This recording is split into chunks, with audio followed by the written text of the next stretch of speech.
Guardians of the Galaxy Volume 3, Bamboo and Extraordinary. This is Staying In.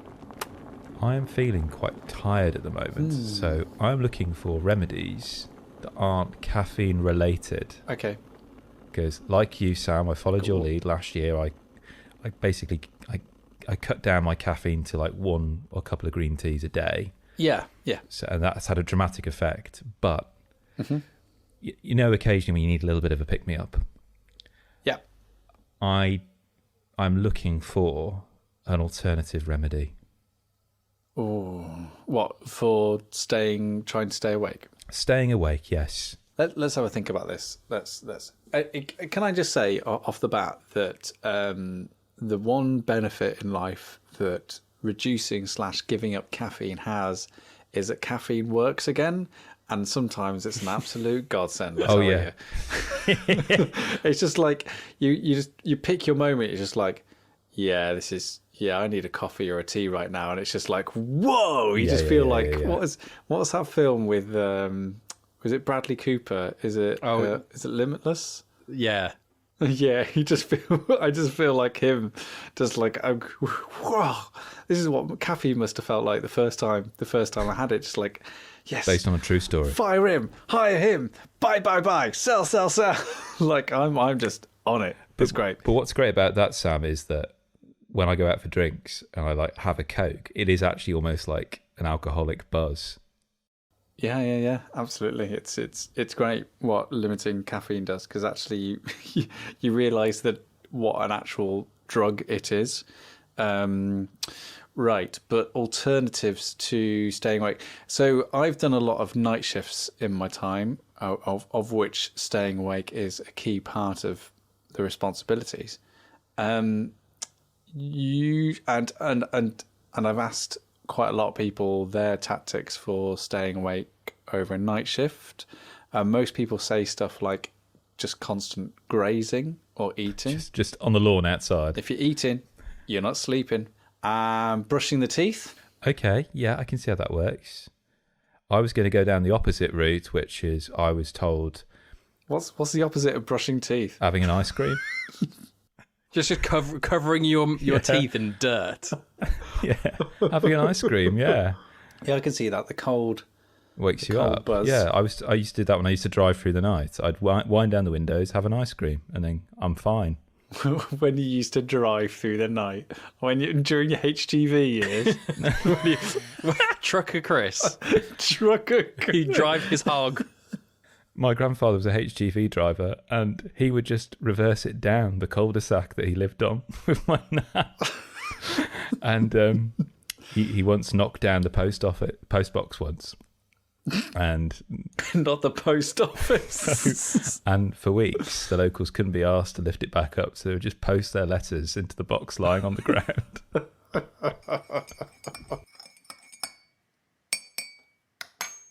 I guess the other thing I'm going to ask for, Kris, is what are you staying awake for? Good point. Are you just wanting a bit more energy in the evenings, or are you staying awake because WrestleMania's on and you need to stay up? Like, what's going on?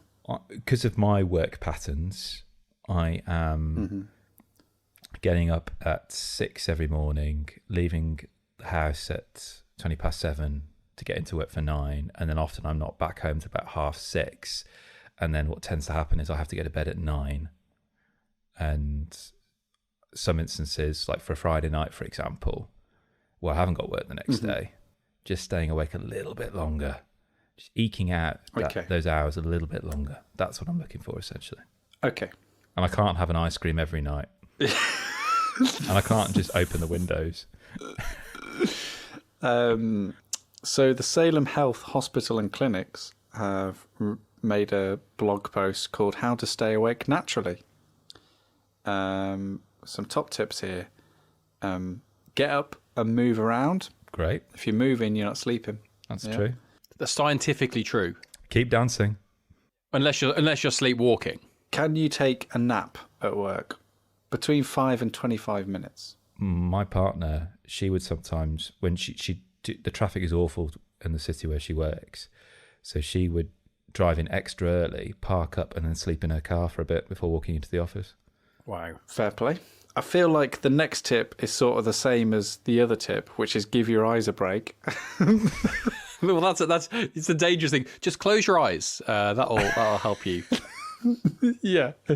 Don't nap, but just close your eyes. This has been written by someone trying to trick you into falling asleep.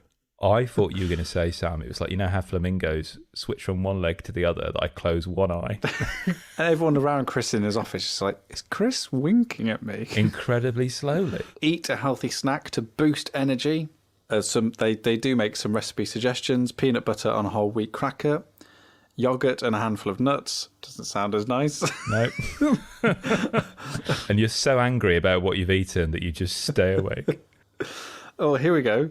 This doesn't sound bonkers at all. Start a conversation to wake up your mind.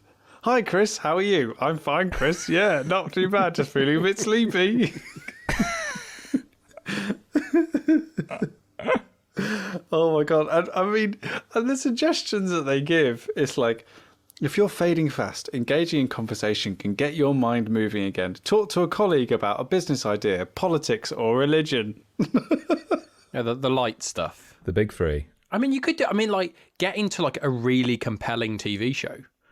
It's so compelling. Well, yeah, so compelling that sleep. when an episode finishes, you want to watch another one, and it keeps you awake. All right. As Sam will testify. Like, me and Sam both had a baby around the same time, and we both watched majority of Better Call Saul in those early hours, and it kept us awake because I just wanted to watch more and more and more. Probably something like 24. You're not falling asleep to that. But the problem is, though, now I have a thing where I would tend to kind of have a show that I might have watched some of before, but I kind of want to binge it through and I want to watch the whole thing, and it's never something that I'm really invested in. So something like 24 I could watch, but if I watch too much of it before bed, my dreams would then be inflected by that, and I would have really bad dreams, especially if I'm watching like 24, because that is not the kind of thing that you want happening in your dreams. Because it's not a case of, I'm a cool Jack Bauer type. It's suddenly, I'm in a really constantly tense situation that is always at the edge of disaster. That's not what you want. So you've got to pick it right. I cannot think of anything worse than having a split screen dream. Yeah. Pretty much, yeah. With a little clock in the middle. So I always have to watch when I'm watching what I'm watching before kind of I go to bed. So the latest one I've been watching was watching House, because I watched some of it when it was on, but I never really watched all of it. So I've just been kind of going through it, and occasionally I find I've watched too much of it too late, and so when I've fallen asleep, I'm having House inflected dreams as well, which again aren't the best. Sorry, can we just go back to that typical phrasing that Dan has used? House infected dreams. Inflected. Oh, inflected. I thought you said house infected. I mean, it works both ways. I mean, but infected implies that here comes Dan's having a nice dream about being on holiday over the summer with his kids and his family, and then House MD turns up and just ruins everything. Here's Hugh Laurie with an American accent, just ruining things. Popping the beach ball, knocking over sandcastles. Kris, ultimately what you got to do is you got to train. You got to train your body, okay? Your body's just used to falling asleep at a time, so your circadian rhythms are just controlling you. But you got to get it back. Got to get back control. Own it, Kris. Of who you are. You got to own it. You can't let your body own you. You own your body. Yes. Your body wants to go to sleep? Well, screw your body. Yeah, if most of the right-wing media I watch on YouTube tells me anything, is that, I'm in control of my body and it's not the other way around. So why don't you try a little thing where, say it gets so at the moment you're going to bed at 9 o'clock. Yeah. Post-watershed, just. Yeah. So why don't you do... So what I like to do before I go to bed now is that I'll be like, right, I'm just going to play half an hour or 45 minutes of a video game, and then I'm going to go to bed. I'm usually quite strict about it. I'll just put on a game, 45 minutes, play a bit, and then go to bed, and that's it. Why don't you do something like that? Just like, right, it's 9 o'clock, I'm just going to dedicate half an hour to reading or playing a game, or like listen to, I'll listen to an album for an hour before bed, and then go up. No, I will do the similar thing. I'll play games and stuff like that. It's a good way of kind of working through kind of titles that you perhaps haven't got around to, and kind of that steady. I always have an issue when I'm playing video games is losing. If I don't play it on a regular basis, I lose track of the story, and then I struggle to get into it, and it really affects my enjoyment of the whole thing. So if I'm doing it on a regular basis, that will enable me to enjoy the content more. So in your situation, it's actually kind of twofold. One, you're able to enjoy the content better on a more fulfilling kind of scale, whereas in addition, you're pushing your bedtime back just a little bit. There you go. Thank you. Sam and Dan's stay awake training. Yeah. It's the one app that no one asked for. Well, I did actually have the pleasure of completing a game during my evening play sessions the other day. I completed Guardians of the Galaxy. Oh, yay. Did it stick the landing, Sam? It did. It absolutely did stick the landing. Well, there was a terrible boss fight near the end, really, really bad. But as when we discussed it, your worry was that as so far into the game we'd gone, you were waiting for kind of the turn where it suddenly said like, oh, and here's some loot boxes for you to think, and it never does that. No. It absolutely sticks landing, and it's a really. I think that if it was... So the playtime came in at about 15 hours. I think if it was about 5 hours shorter and got rid of that boss fight, I think it would have been a superb game. And then I've started playing... I picked up Ghost of Tsushima again. Yeah. I'm going to try and complete that now. And I think that is probably one of, if not my favourite open world video game. I think it's superb. It's extraordinary. Yeah, there's I think that playing it, I can't think of any other open world game where you're allowed to feel as powerful as you do in Ghost of Tsushima. Like when you play at Horizon or Assassin's Creed, like everything's like slightly gated off, and unless you're playing it for 300 hours like Kris does, like you never feel, or I never really feel like I'm at a position of that power fantasy of just like waltzing into an area and just going bonk, bonk, bonk, bonk, and like killing everything in sight. Like everything scales up with your experience, so everything's always a challenge. However, in Ghost of Tsushima, they're pretty happy letting you like off dudes in one shot most of the time. And if you're really clever and really good with your stances and how you attack and when, you can pretty much off quite a lot of dudes very quickly, and it does feel great. Like they really do lean in that samurai aspect of, you're really good at this. Like you and your swords and your bows and arrows and stuff, like you're really good. And I was playing it the other day and I was thinking about that fact and like how brave of a decision step that is for you, and therefore how interesting they had to make the world around it and how compelling. And I think it's why instead of having waypoints, all the animals show you to where all the interesting things are. You don't have a marker on a map to find a place. You have the wind which blows you in certain directions. It's such a clever open world game. I think what I like about that game is it's one of the smallest open world video games of recent years. Yes. Where there seems to be this trend of trying to outdo your predecessor by having a bigger, more expansive map, as if that will make it good. Mm-hmm. In Tsushima, you're on an island, and it's tight, it's lean, and it means then that as you go from coast to coast, from north to south, that rich diversity of geography and how the landscape and the terrain shifts and changes is even more arresting because it happens so immediately. Yeah. With this beautiful saturated colour scheme. Oh, I mean, just all the cherry blossom. Oh my word, it's incredible. Absolutely stunning game. I think if I were to play it now, I think it's probably better for me because I remember when it came out, I think there'd been quite a lot of coverage on it, and it was one of those things where I kind of got a little bit tired of it before it even kind of come to play it. Yeah. I remember when I think Watch Dogs first came out, there was for a year ahead of time you were seeing like footage and like, this is amazing, this is game changing, and they'd shown so much of it that it was just kind of like, I'm bored of it now. I've not even played it. And I think I had that kind of feeling with Ghost of Tsushima, that I was like, I'm not really getting this. I'm not really that excited about it. So kind of down the line, kind of, I feel like I can experience it again. It's that kind of thing of like, if you sometimes in that zeitgeist when something explodes, if you're not on that kind of train when it leaves the station, you kind of just lose track of it. And sometimes it's just nice to be able to pick it up in your own time and kind of just discover it yourself. That's how I work. Yeah. I think that's how this podcast works. Sometimes we're on trend. Yeah. Shall we just quickly now rattle off, to appease Pete, all the new hotness that's out so we can just get it in the SEOs? Sam and I saw Guardians of the Galaxy Volume 3 the other day. We did. Another one? Any others? Any other new hot things that we saw or done? Yeah. I think that's it, Chris.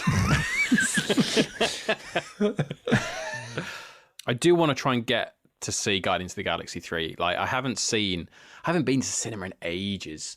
I think actually Banshees of Inisherin was the last time I went to the cinema.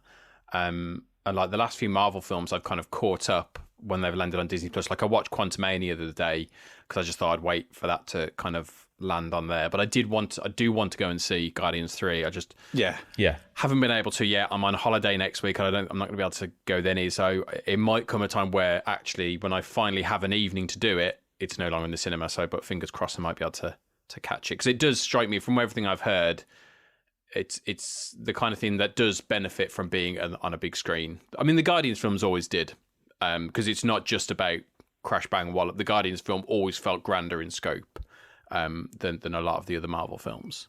Yeah, and it's something we spoke about with the Guardians game. There's a lot more character to explore. There's just a lot more happening on screen because you're following a lot more characters, so it helps having that bigger screen. And also the sound system helps as well because the soundtrack's ace. Yeah, it's a really good. It's a really good film. I mean, it is the best Marvel film probably since, if we're really being honest, Far From Home. Better than Eternals? What? That's the best film ever. On my rankings, it's just one above Eternals. You say these things just to annoy me. I'd put it a lot higher than that. Yeah, but I've got Eternals very high. You do have Eternals very high. Eternals is a good film, but I think that Guardians just goes to show what happens when you have someone who has seen a project through from beginning to end and had an idea of how it was going to finish. I think it's unfortunate it's come when it's come. I feel like it needed to be probably out a couple of years earlier than it is, because now it's kind of, it feels like it would have been a great film to help reset the universe and reset expectations in the universe. It kind of feels very nostalgic in a way already, because these are characters that we've not seen for several years, other than in Thor: Love and Thunder. But it's really good. Aside from a few James Gunn isms.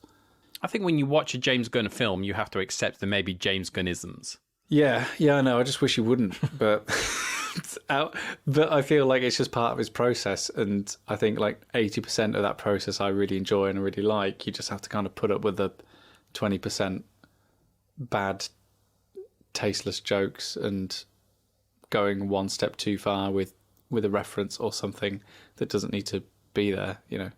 I would say one thing: trigger warning for Guardians of the Galaxy Volume 3. Which I would appreciate is there is quite a lot of animal cruelty in it.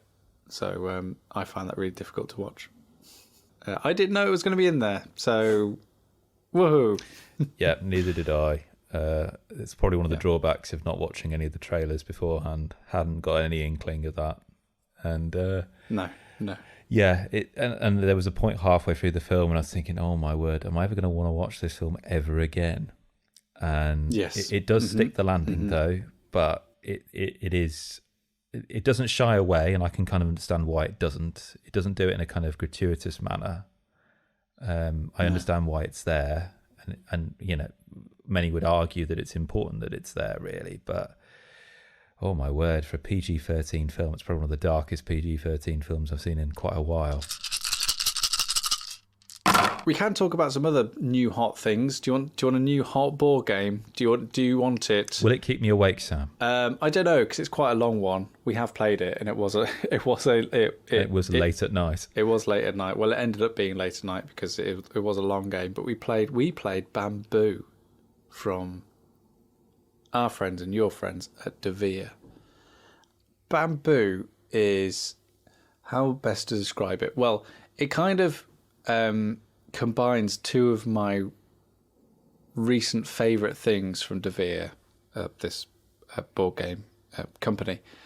It's got the small box of Red Cathedral, which is probably one of my favourite games of recent years. But it's also got the lovely setting of Lacrimosa. So remember a few podcast episodes ago we spoke about Lacrimosa, which is a truly insane game where you're trying to recreate Mozart's last Requiem, as well as reliving some of Mozart's last jaunts through Europe, and it's beautiful and it's brilliant just for its theme. And Bamboo is just a theme which is totally unexpected, like Lacrimosa, but perfectly fitting for the game. And it comes in a small box. So in Bamboo, you play as a range of different families, all making a simple living off growing bamboo and trying to use that income essentially to bring balance to their home. Kris, it reminded me a lot of Iki in a way. Yes. You know, in the way that it has, like, Iki had this central philosophy about living life as part of a community. Bamboo has also this philosophical drive to it where competition isn't really encouraged. Of course, like, it's most points wins because it's a board game, but really what you're trying to do, the philosophy of the game, is you're trying to bring balance into your home. So all the objects that you buy, all the things that you purchase have to provide some sort of spiritual, aesthetic, lifestyle balance in a way in order for you to really succeed. So the game feels really, because of that, it feels really homely and evocative. And everything and all the actions that you do feel just as they feel just as safe and pleasant to interact with. So, for example, you do actions on your turn by placing incense into a temple. And that gives you actions to buy the furniture and food and luxuries for your home. And then there's the bamboo, which is actually how you perform actions in the game. So what happens is when you place incense from your board into a temple, you then take bamboo and put it into a field. So imagine you've got like these bamboo seedlings and then you're putting them into a field to then grow. So now each of those bamboo stalks has an action symbol on it. So when you place it in the field, you then do that associated action, and that may just be gaining some money, gaining some food, gaining a new portrait to hang in your living room, whatever. And this is one of those simple things in board games, which is when I'm going to mention what it is, it sounds really, really trite and it sounds really, really silly, but it is exceptionally satisfying. What you do is you then use the bamboo that you've just placed to push up the bamboo that's already there to simulate the act of bamboo growing in the field. And then you chop off the top bits. They've just risen up, and then you take them back to your house to plant later in the game. And am I right, Kris? Like, it is insanely silly and stupid, but it is so satisfying to just do this little thing of pushing up bamboo. I mean, it's like pulling a token out of a bag in Quacks of Quedlingberg. Yeah, I'm taking something out of a bag, but there's something so tantalizing about that. And it's so funny because every time I would push the bamboo up, I'd always be surprised as what would pop out at the top, even though you can clearly see what it is. Even though, I must admit, when I looked at this game, I was quite put off because there's been a real trend recently of these kind of heavy games where there's something of a slide puzzle or spinning wheels, and what kind of unnerved me about that was thinking, oh my word, I've got to think 5 or 6 steps ahead. And what I loved about Bamboo is that, yeah, you can do that, but actually also you're at the behest of what the other player is doing.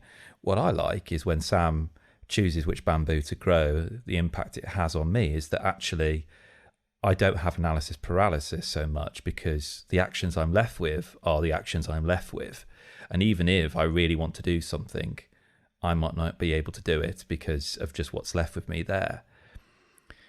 So all these kinds of interconnecting pieces, so visiting the temples, trying to play the incense game, are actually really manageable. And there's just enough there of crunch to make it really satisfying, but not so much that your brain is burning. And we were playing this really late at night, I should say. And I should say we were playing the 2-player variant, which I thought was really well balanced, and I thought it was really good for us, actually, that 2-player variant we had there. I didn't feel we were getting a diluted or watered-down version of the full game, really. And I think that set collection thing I find really nice. And I said this to you, Sam, the one thing that perhaps I think they could have made a little bit more explicit was that kind of balance mechanic, because really that's at the center of it, really, particularly when you get to the scoring, about how everything's balanced, because it is a lovely idea, but I really wanted to feel that I was kind of putting these things on some kind of scales of some sort, and finding that spiritual harmony within my home, really, because that is a really lovely little puzzle. It's not just about the bamboo. Yeah, it kind of sneaks up on you at that point, as at the end scoring. You score, what you've got in your home based on certain objectives that you pick up throughout the game.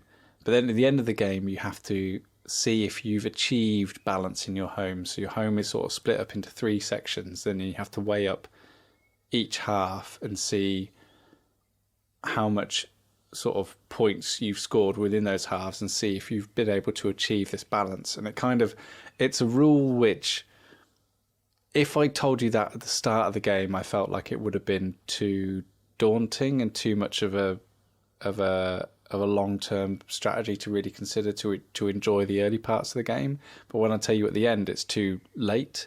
But yeah, I feel like pushing that central philosophy forward is where the board game really does shine. And the other thing I think it does really well, as you said, Kris, was that it tricks you into learning how to think 2 steps ahead, because the bamboo that you're placing and then chopping off the top after you've grown some, those are actions that you'll then do later on in the game. So what you're essentially doing is committing to perform a particular action later on in the game, and it's kind of indicative of how friendly and inviting the artwork and the setup of Bamboo is, that this usually daunting and complicated process of planning 2-3 steps ahead just happens without much fuss and bother. It's like that delicious act of just pushing up bamboo and watching it grow. You don't really realise that that's what you're actually doing in the game. I think you touched on kind of the artwork there and kind of the setup, and I've just been kind of, as you've been talking, I've been looking kind of through some pictures of kind of the setup there, and I think one thing that I can sometimes struggle with board games, because I don't play as many as you guys, is the kind of similar to the concept of the analysis paralysis, but when there's so many pieces, there's so many counters and bits and bobs like that. It can be a little bit overwhelming. And looking at pictures here, there are a lot of stuff. There is a lot of counters and bits and pieces and bits of bamboo and cards and all over the place. But what I do find really interesting about it is the way it's set up feels very organised and very neat. So obviously you talk about the bamboo. There's the little indentation on the board so the bamboo stays in the straight line. You're not always trying to just, it kind of... Yeah. you're not breaking the magic of that because it stays growing nicely. It doesn't veer off because the pieces have kind of slipped on the board or something like that. It looks like you've got some kind of like card holders to store the cards. So again, that's not just like a pile of cards on there that is taking up space. That's nice and neatly done. Yes, you've got counters which are there, but it looks like you've got these kind of, each person has like a play mat, so to speak, with kind of the family picture on it, and each of them has a spot for these are the different coloured bits of bamboo to go here, and this goes here, and it's all nicely laid out. So kind of the sometimes chaos of having so many pieces, you're able to really kind of organise and put into a nice clear format that I think from my point of view as someone who would kind of be like, okay, what do I do with these 100 different things? I go like, okay, I can organise it, I can make it all nice and neat, and now I don't have to worry about that, and I can enjoy the game a bit more and focus more on the gameplay than trying to just get my head around everything that's in front of me.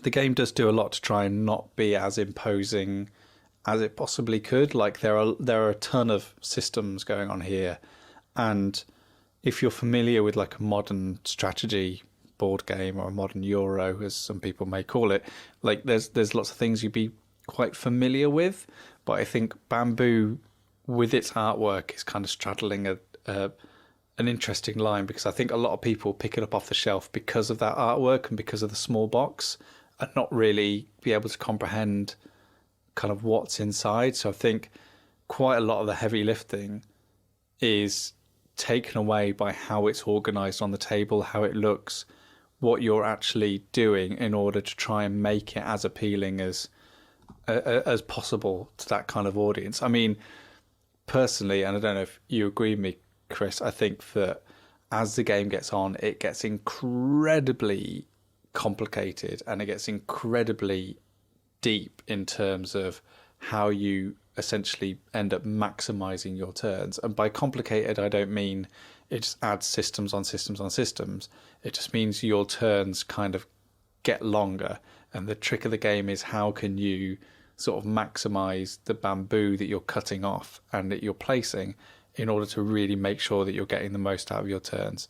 And I think that the game length, which is pretty much about sort of 90 minutes to 2 hours with 2 players, would be off-putting to some people, but it is a lovely world to play in, which is what I'd caveat that with. Yeah, and it's a world that, yes, as you say, Sam, yes, it gets complicated, but it doesn't get busy.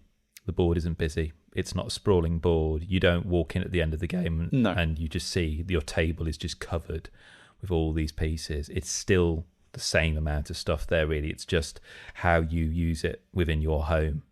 And obviously, as you start blocking off spaces in your home, unless you decide to score them, they will stay there. So you're kind of, again, there's that wonderful bit where actually, I could get that, but actually I don't need that because I haven't got a space for it at home. So that's what I really, really like. It's very good. It's very clever to find a game where the complexity increases, but the table remains just as busy as it was when you started.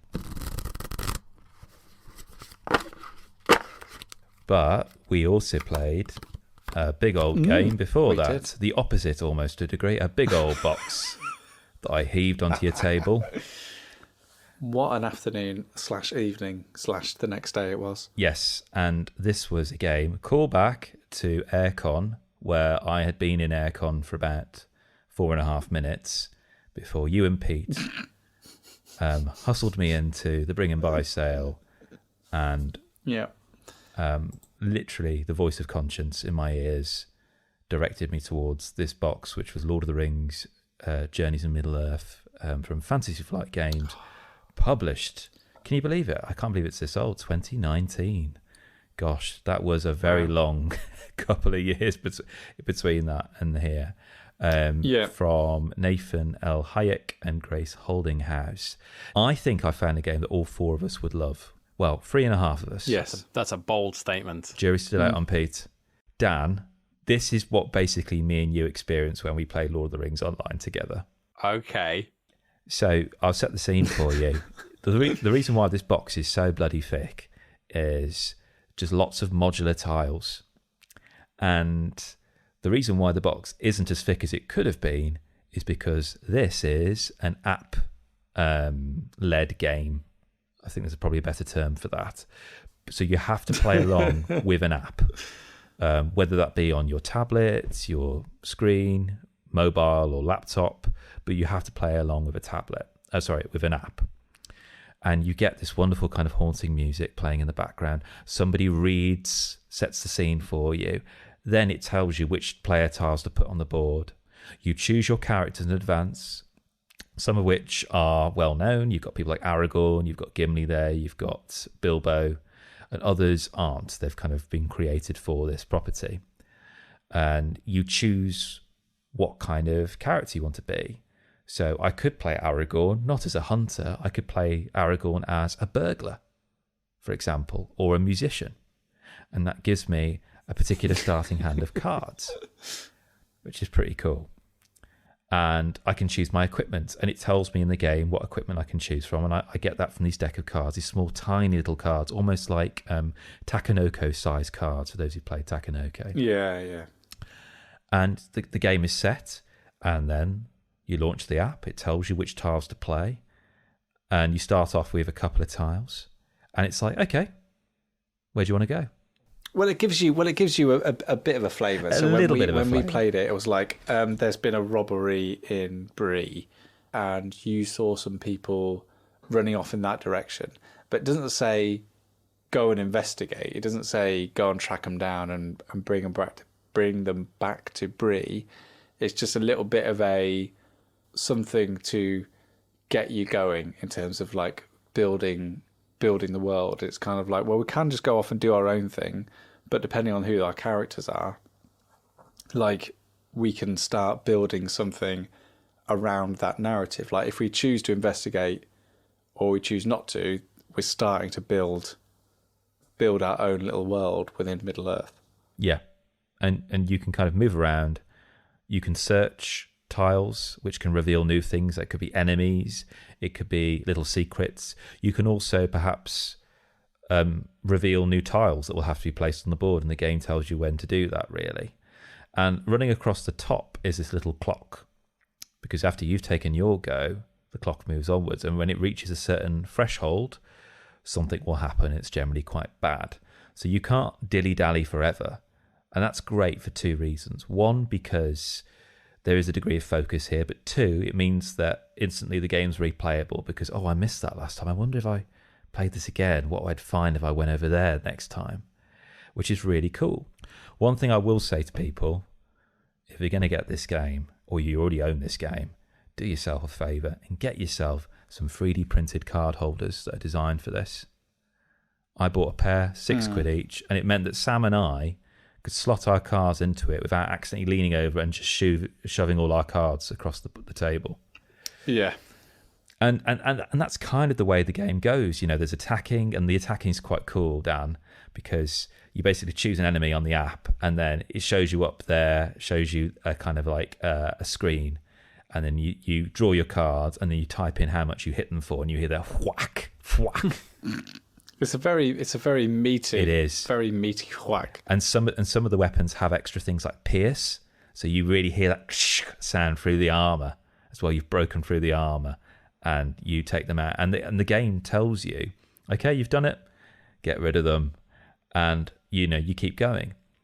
And then at the end of the first mission, which is outside in these lovely landscapes, which you're kind of building as you're trying to solve this mystery, it then moves to a skirmish bout, where you get rid of all those tiles, and it's 2 squares on the table with some features, and it's like, dare I say it, a miniatures game, Dan.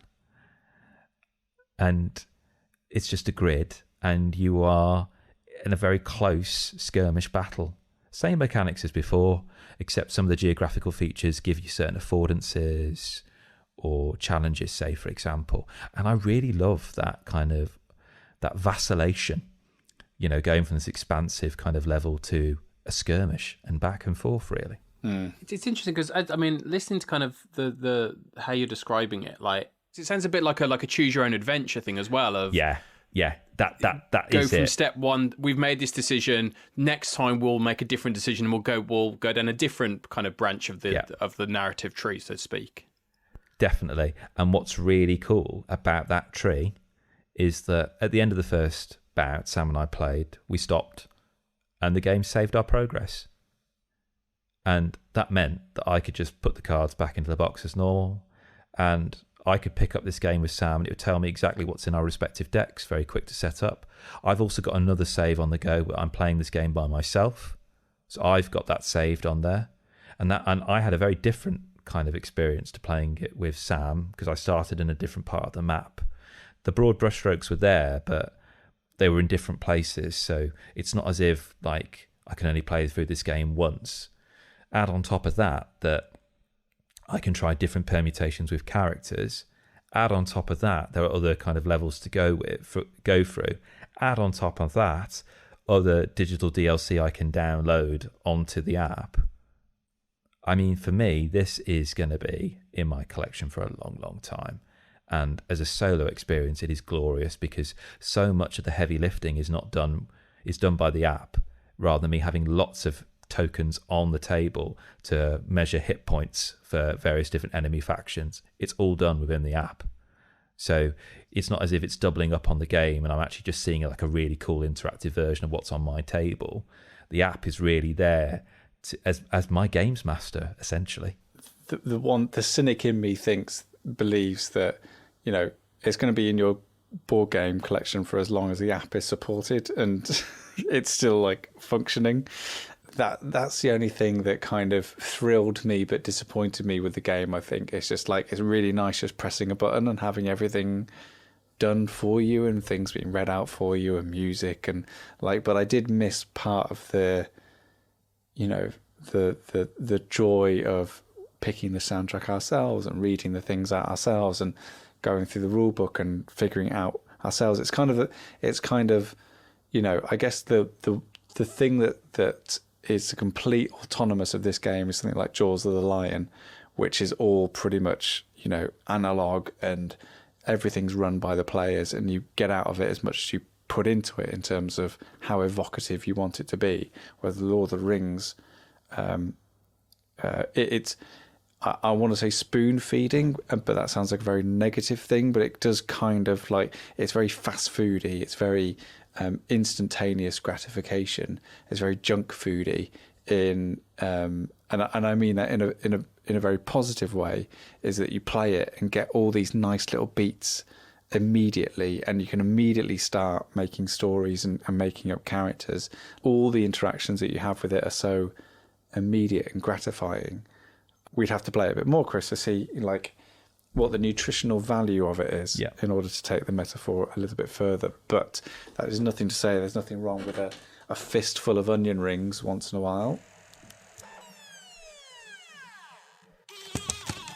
Who's editing this podcast? You are, Sam. You are, Sam. Oh no. Because I just want to briefly mention a competition that we've got running at the moment on our Instagram feed. And it's a competition to win a copy of the game Hungry Monkey. Now, unfortunately, to briefly describe Hungry Monkey, I need to mention I don't really want to use the word traditional, but it kind of feels traditional. The traditional English game of shithead. Now, have you guys both played the shithead? Oh yeah, I have. I can't remember. I can't remember it though. It's one of those games that I know I've played it. My mum loves this game. Yeah, shithead is one of my favourite playing card games, and even so much so that as I've kind of moved around the UK, I'd always encountered different sort of regional variations of it, which is brilliant. So I'm just making more work for myself. So Pooh Head is a playing card game where the aim of the game is basically to get rid of all of your cards. So you usually have like 3 cards face down in front of you, and sometimes you play with 3 cards face up as well. And then you have 3 cards in your hand, And each turn, you're trying to get rid of cards by playing a card that is equal to or higher than the previous card played. You do that until the deck runs out, and then you have to play the cards that are in front of you. Obviously, it's a gamble then as to which cards you pick, as to if you're going to put the right one down, because if you ever put the wrong one down or can't put one down, you have to then pick up the deck or the pile of discarded cards, and essentially you've then got a massive hand to try and get rid of.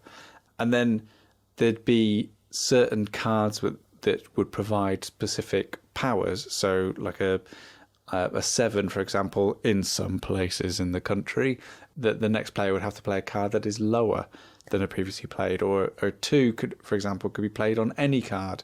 A 10 would get rid of the discard pile. All these kind of little things.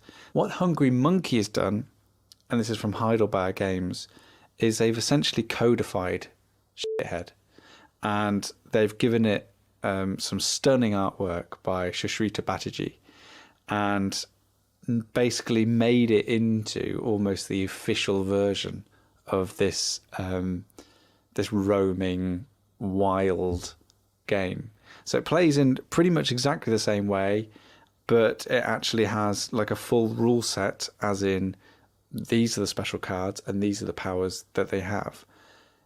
It is just the most chill, relaxing, take off your shoes, wind down game that I've played in a long time.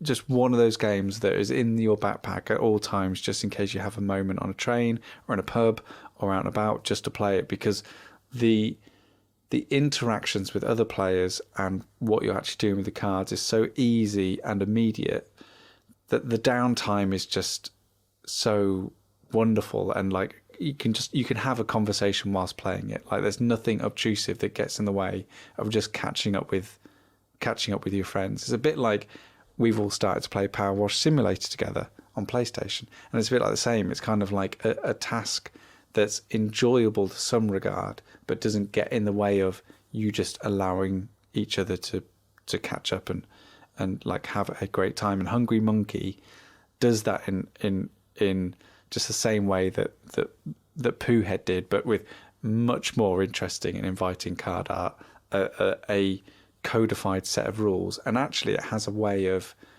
being able to track like and define a winner.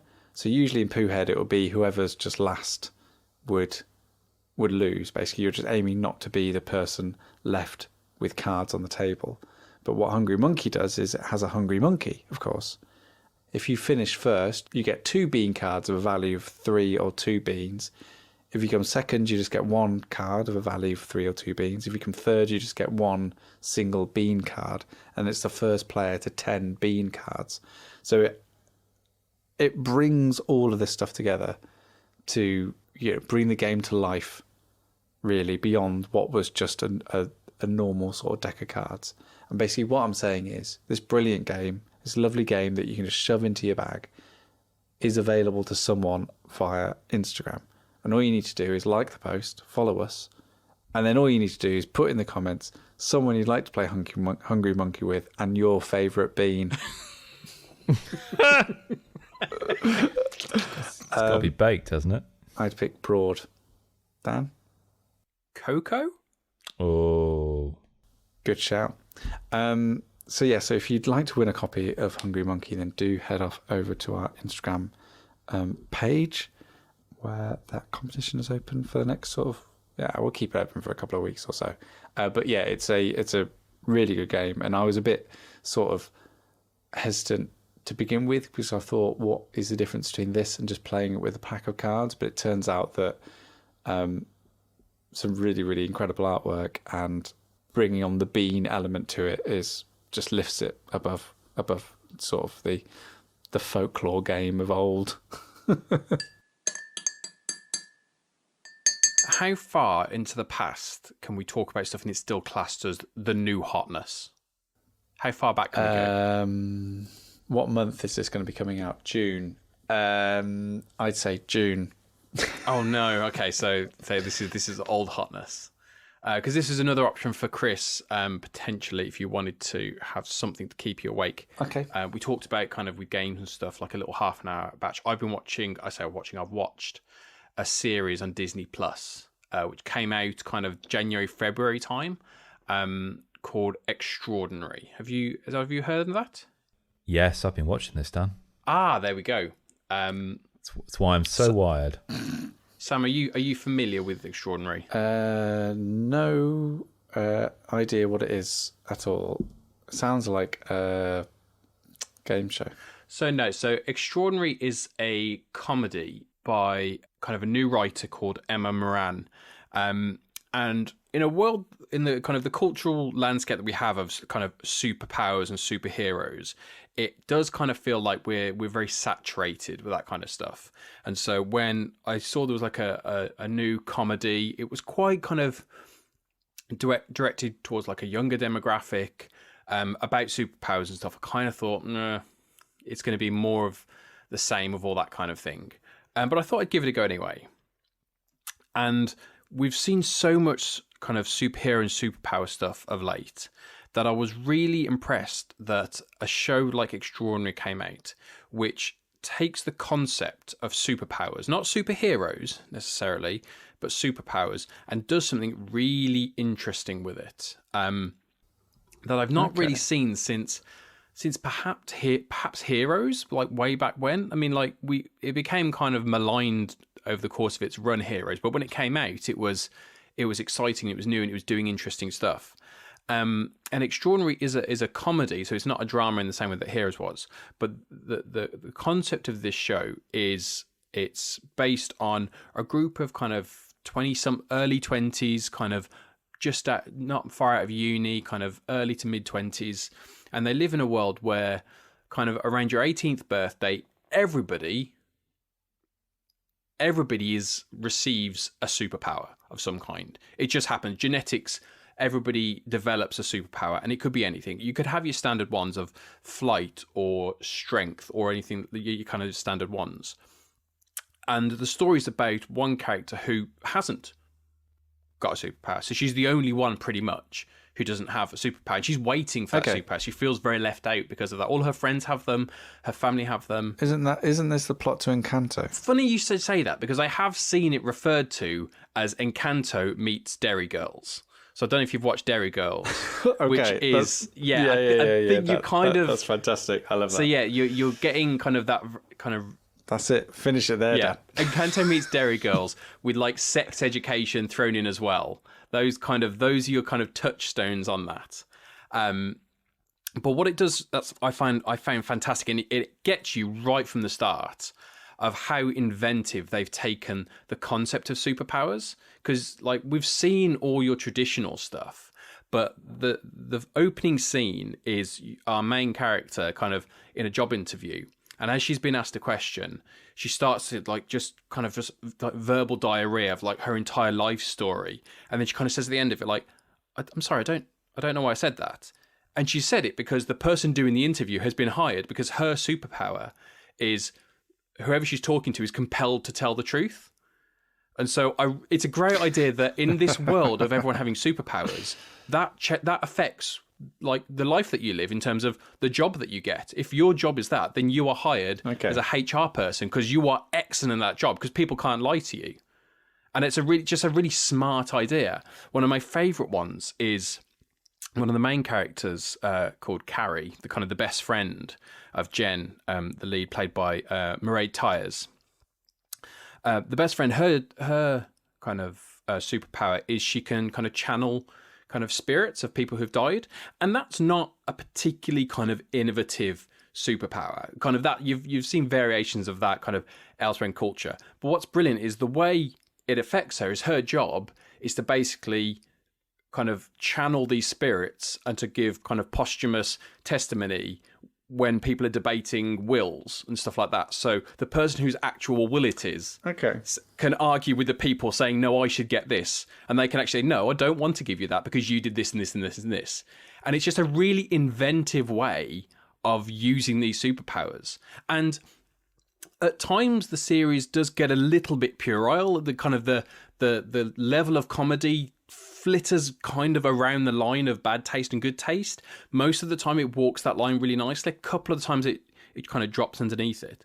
But just constantly, as I was watching it, like I was constantly surprised about the new stuff they were doing. And some of the stuff is laugh out loud, where it's those things where you just kind of almost want to clap because, like, yes, that is brilliant. That's a really clever, kind of incisive choice there. They make comments on kind of the whole idea of a vigilante group with the most amazing powers, in the fact that they're also kind of useless. There's a guy whose superpower is he can summon fish. He can't do anything with them. Like, all he does, he stands there, he puts his hand out, and a fish flies into his hand. That's his entire superpower. And there's nothing he can do with it, though. But in a world where it could be anything, some people get good ones, some people get bad ones. And it's just, I've just really enjoyed watching it. I think it's an 8-part series. Each episode is like 25 minutes, so you're not kind of, it's not something that you're kind of having to kind of... I'm interested. Yeah, you don't necessarily have to binge it. I watched it kind of just one at a time and kind of went back to it. Like, Chris, how have you been enjoying it? Oh, I've loved it. I think one thing I really, really love is it's dynamic. It's very sex positive, which is a really big thing for me. That'll keep you awake. Yeah, no, definitely. Like, it's, as you say, Dan, it's inventive. What I love about the story is that Emma Moran originally wrote this during lockdown, and it had no superpower thing in it whatsoever.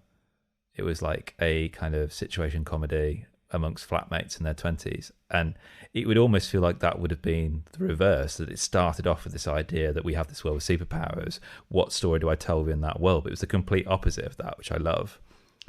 And just how in this crazy madcapped concept of the world, everyone has superpowers, how mundane it is for this character of Jen, who you see it through their eyes, who it isn't cool, it isn't a novelty, it's an irritation, because everyone around them is reminded that they aren't extraordinary.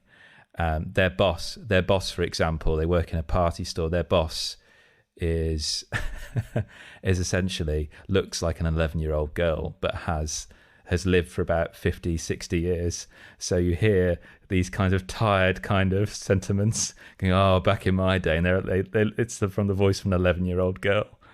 I think we've all felt at different times in our life that where you're at a point of your life where seemingly all your friends or family and stuff like that, they've moved on and you haven't really found your place yet. I think especially coming out of university, I think a lot of people around that those early 20s kind of, unless you're kind of really steadfast, know what you want to do. I think a lot of people always have that kind of feeling of, what do I do next? This person's doing this person's doing this. I'm a bit aimless. And that's the kind of the flow of it. And that's kind of what this character Jen is doing. And there are certain things within this world. There's an organization whose aim is to help people who are kind of late bloomers find their kind of power, but it's a very expensive organization to join. It's not an evil organization. There's nothing like that. There's no superhero, supervillain element other than the one character wanting to develop a vigilante gang, but that's just because he wants to be a superhero. Not that there need to be superheroes, because it's just not that world. He just wants to fight crime and thinks it would be a cool thing to do. It's a sitcom in every other sense of the word. It's just about people's relationships and kind of how they live together and how they interact with each other. And it's, as I say, love, hate, family, all these different things. Some final advice for you, Chris. Please. Yeah, I'm getting a little bit sleepy, Sam, I must admit. I do apologise, both of you. So anything that can perk me up. This time by Healthline. This article has been medically reviewed by Timothy J. Legg, PhD. Rockstar. And Cy D. What a guy. There is some questionable advice on this. One of which just says, use your devices. Your electronic devices, including laptops, tablets, TVs and phones, emit something called blue light. The blue light emitted from your devices can delay the release of melatonin, the sleep hormone, and prevent you from becoming sleepy. To keep yourself awake, use a device that you can interact with. Try playing video games on your computer or tablet. The closer the blue light is to your face, the more awake you'll feel. This doesn't feel. I don't think Dr. Tim Legg really paid attention to this article. If he's approving this, that's it. Just lie on my back in bed with my mobile phone screen just on my eyeball. Yeah. Oh God! If you've got any advice to help Kris stay awake, then please let us know, because the more time we can all spend with Kris, the better all our lives will be. Oh, thanks, man. So you're doing a good service. Send all that in to stayinginpod@gmail.com, or let us just know on Twitter, Facebook, or Instagram at stayinginpod. Don't forget, at stayinginpod on Instagram is where we're holding the competition to win a copy of Hungry Monkey. Thank you very much for HeidelBÄR Games, the wonderfully superb HeidelBÄR Games, for sending that to us. And thanks also to Cosmos Games for sending us a copy of Bamboo, because it is brilliant. So if you like the sound of Lord of the Rings, Journeys in Middle-earth, and you like the sound of Bamboo, please check our Board Game Geek page, where all the full details of those games are on there. I've just been having a look at BGG, and Lord of the Rings, Journeys in Middle-earth has got quite a high rating on there. I know the BGG ratings are a bit dubious, but that's quite a nice thing to see, really. Likewise, also, if you like any of the video game content that we've spoken about, not necessarily in this episode, we did a bit. We did a little bit. Our Steam curation page is where you'll find that there. Also, shout out DJ Kris here, DJ KD. I have put together a curated Spotify list for various different moods and ambiences. I will be personally listening to the Strong Brew playlist to stay awake, which contains all the intense tracks from the various things we've spoken about. So there'll be something from Guardians of the Galaxy Volume 3 definitely in there, and maybe some Extraordinary if they've got music released from that, because it's got a pretty banging soundtrack, Extraordinary, as if memory serves me correct. It does, yeah. It does, yeah. So yeah, I think that's most of the ones we've got. I mean, we're on all the platforms. You can find us on YouTube as well. If you're sitting there skating through YouTube, you can always take a listen to our back catalogue. They're all on there, so have a wander through there. And maybe just when you're working, let us fill your ears as you're working away in your daily work. I think we've covered everything. We're everywhere. Yeah. If you know somewhere where we're not, let us know, and we will get Pete on the case. Because that's what he likes to do. He likes to get in all them socials. Right. Okay. I think the only thing we've got to say now is just good night, Kris. Good night. Oh, good night, Kris. Thanks, lads. Thank you.